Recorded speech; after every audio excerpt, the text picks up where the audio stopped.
Salutations everyone, it is Matty here today, and let's discuss some Mass Effect Andromeda, shall we? According to a game producer at BioWare, Mass Effect Andromeda will have meaningful side quests akin to The Witcher, which is always fantastic to hear that they're taking inspiration from what I said in a video a couple weeks ago is the gold standard for modern RPGs, in my personal opinion. So it's nice to see that BioWare is doing that. Mind you, that they actually took inspiration with Dragon Age Inquisition from Skyrim, and I think they were mostly successful at that, especially when, for God's sakes, if you look at the hinterlands, it's absolutely insane how similar that is to Skyrim, maybe for better or for worse when it comes to its content, which I feel is a big issue with Inquisition, and actually BioWare discusses that a little bit in this article here, saying that they've learned quite a bit from Inquisition's quests and how they really weren't necessarily meaningful and more so just a MMO checklist. So finally, I don't feel so alone on that opinion. Anyway, let's dive into the article. Writing in PC Gamer's recently released March magazine issue, our Samuel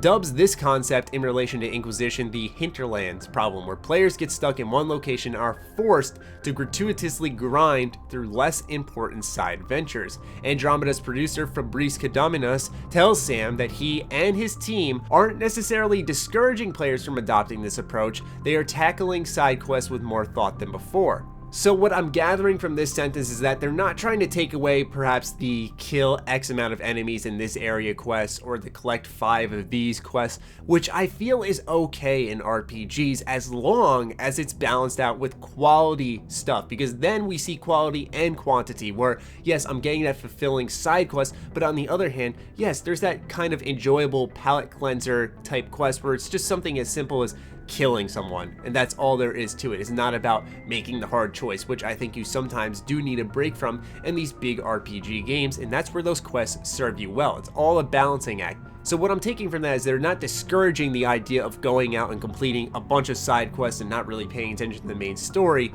but that they're doing with more thought, which is good, especially because we have loyalty missions returning in Mass Effect Andromeda, so I already assumed they were on the path of trying to create more meaningful side content, but I'm glad it's not coming through an area where I always expected it, which was the companions, but also just from the game itself and its quest structure in general as having that entire focus. We are approaching the completionist aspect very differently because we've done and learned a lot from Inquisition, Condiminas says, but we've also observed what other games have been doing, like The Witcher. So yes, just like I mentioned at the beginning of the video, they have learned a lot from Inquisition, which is good because I'm glad that the Game of the Year awards aren't getting to their head. I'm sorry, but that side content just, I cannot stand it. I'm not trying to beat a dead horse here, but I just could not stand it, and so I'm very relieved to hear that they actually took a critical look at their work and said, okay, we can definitely do better in this. So that's always great to hear. As I was saying though, it's always great that they're observing The Witcher, and not just a game that made a lot of money, but a game that did the RPG genre justice, and that is important. I just think of the Possession quest line in Skellige anytime I think of side quests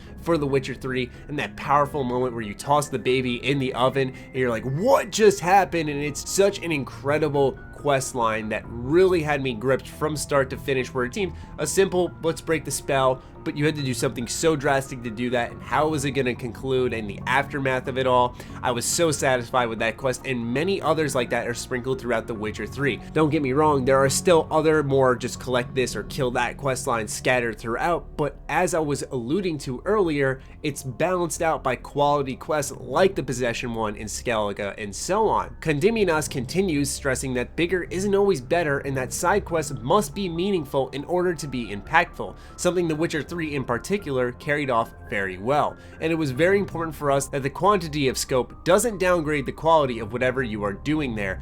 Yes, that's all I can say, just fuck yes, thank you. Yes, we want a lot of content. We always want a lot of content, but I'd rather take, for example, 10 very good hours than 25 to 30 mediocre, boring as shit hours. Thank you, BioWare, for at least realizing this. I hope they're not just talking out their ass with this, and that they actually put something really, really quality on the table. I want to be wrong about this game so bad. I'm trying to be optimistic with it. So they're saying all these great things about the side quests. They're showing some potential with the story, the choices, and so I'm feeling a little less stressed about the title right now, which is always good.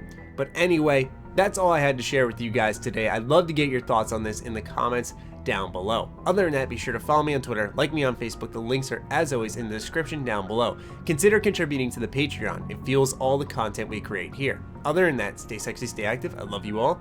Peace.